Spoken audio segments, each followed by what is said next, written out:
Hey guys, you probably won't survive this one without muttering "no way" at least twice, because it starts with a so-called harmless walk after school and ends with a whole hallway questioning reality. So, before you get comfortable, take a moment to like the video and subscribe, but only if you genuinely enjoy what I do here. And hey, post your location and local time in the comments. I want to see where you're listening from. The final bell at Willoughby High is still echoing when Ayanna Johnson adjusts the straps of her backpack and aims herself toward the quiet back exit, the one that smells faintly of dried leaves and nostalgia. It's Friday. The varsity jackets are practically glowing red in the crowd, and her crisp white button-up makes her feel like she's stepping into a toothpaste commercial, only without the smiling. Past the peeling blue lockers and out the heavy metal door, she breathes in autumn air, thinking about her Georgetown essay. She's poured her discipline, her years of MMA training, into those words. Fun fact: ancient Greek pankration was basically MMA without the gloves, though historians still argue whether it was sport or just politely sanctioned chaos. Either way, Ayanna knows her discipline isn't just for medals. It's been her invisible armor at a school where she's one of the few black students. Gravel crunches under her shoes until a burst of laughter freezes her mid-step. Ahead, Tyler Prescott leaning like he owns the dumpster, Madison Cole with her phone tilted casually, Dylan and Connor flanking like mall cop bodyguards. The way they're spread out, blocking the narrow path, is textbook predatory positioning. Her MMA coach once compared it to shark circling, except with more hair gel. Ayanna reads the room. Connor's fists clench and unclench. Dylan's bouncing like he's about to audition for a bad boxing movie. She could turn back, sure, but every swallowed insult, every microaggression flashes through her mind along with her mother's double-shift sacrifices. Her spine straightens. She steps forward. Madison filming like this is a budget reality show. Tyler blocks her outright, fake friendly voice dripping. Leaving so soon? Madison's sarcasm drips about scholarship essays. Dylan piles on, and Connor sneers about her father. Madison reaches for Ayanna's hair. Ayanna jerks back right into Dylan. Circle closed. "Don't touch me," Ayanna says evenly. Tyler smirks wider, fingers clamping her arm in a grip designed to provoke. He jokes about diversity seminars. Madison closes in for her close-up, and the air smells faintly of metal and trouble. Connor throws the cheap shot about her dad, her freehand fists, then deliberately relaxes. Tyler's hand slides to her shoulder, casual in the same way a snake is resting.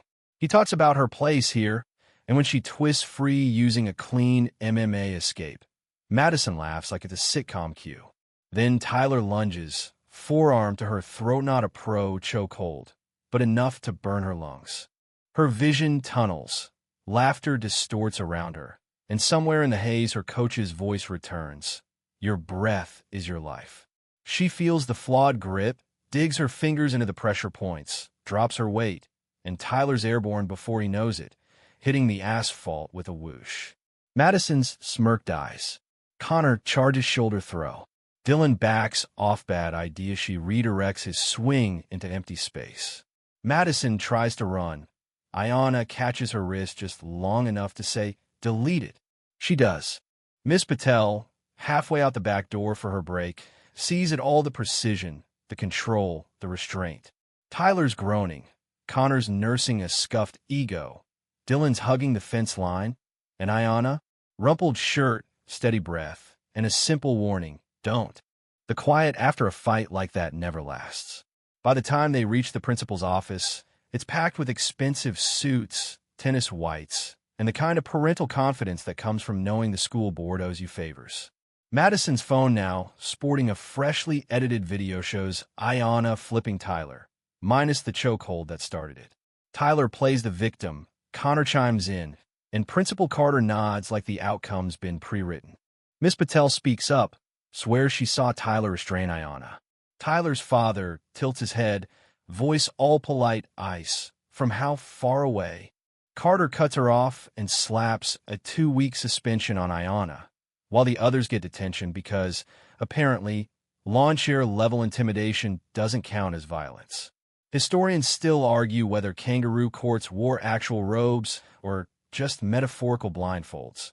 But either way, this one's hopping. The ride home is silent enough to hear the steering wheel creak under her mother's grip. Dinner's untouched, and later, Ayanna overhears her mom on the phone, landlord calling, complaints stacking up, eviction hinted like a loaded gun.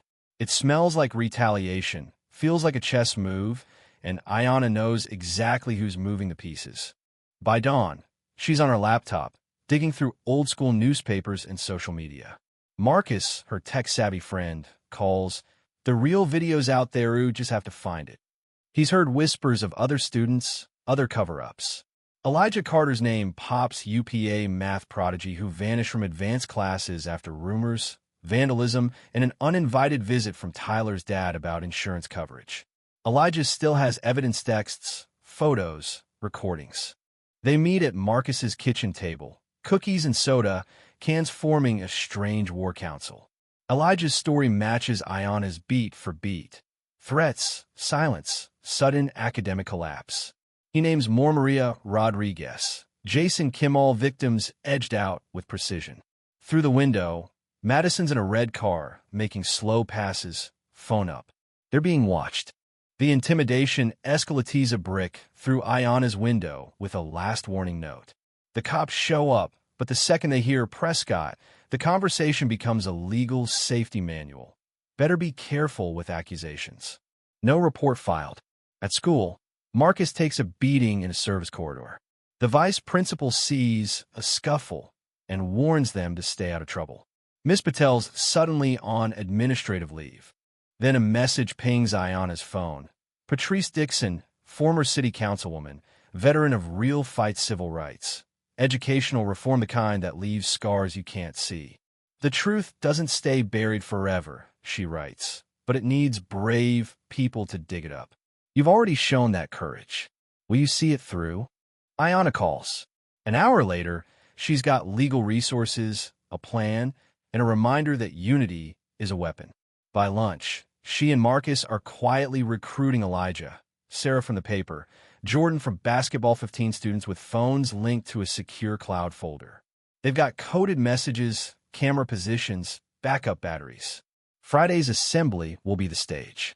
The Bullies trap will become their own. Friday's gray morning feels like pre-fight day at the gym. Ayanna in her crispest white shirt, Marcus running on caffeine and stubbornness, their allies scattered through the hallways like undercover camera crews. Tyler's crew huddles near the gym exits, whispering, checking blind spots. By the final bell, the air in the assembly feels charged enough to fry a Fitbit. The moment students flood the hall, Tyler, Madison, and Connor converge. Phones rise, the crowd tightens. Connor tosses out cheap shots about her family. Madison shoves her shoulder. Tyler adds a racial slur like he's spitting venom. Ayanna keeps her stance neutral, hands visible, letting the cameras drink it in. Marcus circles for a better angle. Allies do the same, 15 lenses catching every push, every word. Tyler grabs her arm, shoves her against the wall. The shoves get harder, the taunts uglier, and even neutral bystanders start murmuring. Madison knocks her books down. Ayanna stays calm. Finally, Tyler lunges for her neck, aiming for the same chokehold. This time, she's ready, shoulder drop, momentum flip, Tyler stumbling. Connor charges, meets the wall. Madison yanks her hair joint lock until she lets go. Dylan swings, every punch deflected, redirected. 2 minutes later, all four are on the floor or tangled in each other's bad decisions. Ayanna untouched, except for rumpled clothes. Security arrives late, but gets an avalanche of unedited videos from multiple angles. By nightfall, those clips are viral, tens of thousands of views, outrage spilling into local news feeds. The next morning, a projection screen lights up the school lawn. Ayanna and Marcus roll footage in front of students, parents, media, and an increasingly nervous school board. Ms. Patel, still technically suspended, arrives with a box of buried complaints. Ayanna steps up to the mic. "We're not here for revenge. We're here for change."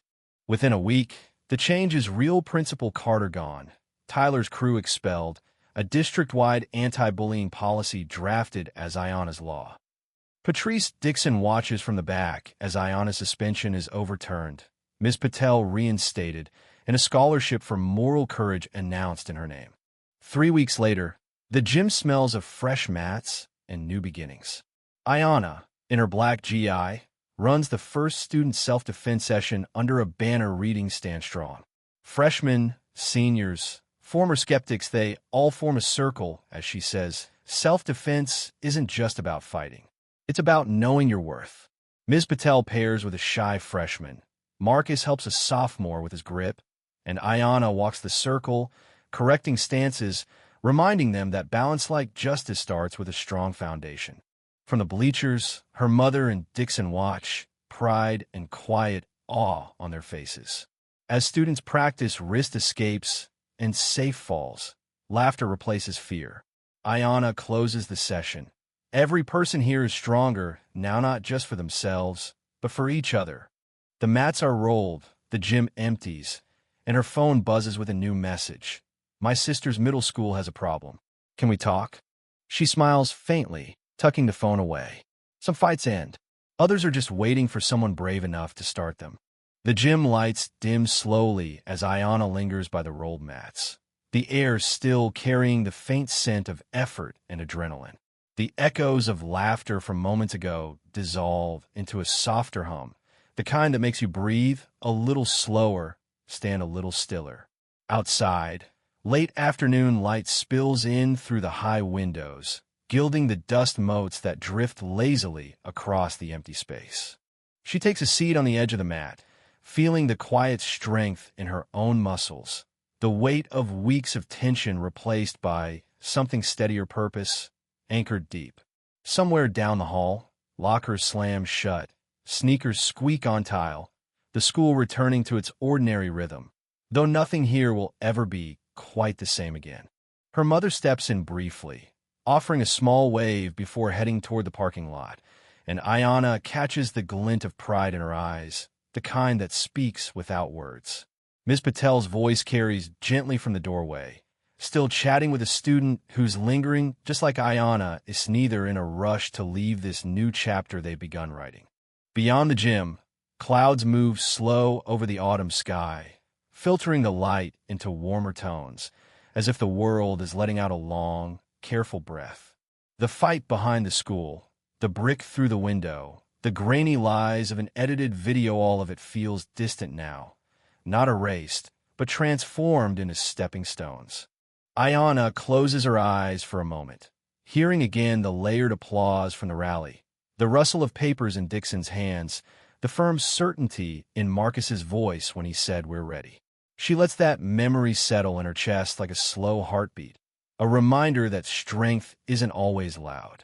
Sometimes it's quiet, steady, and waiting for its moment.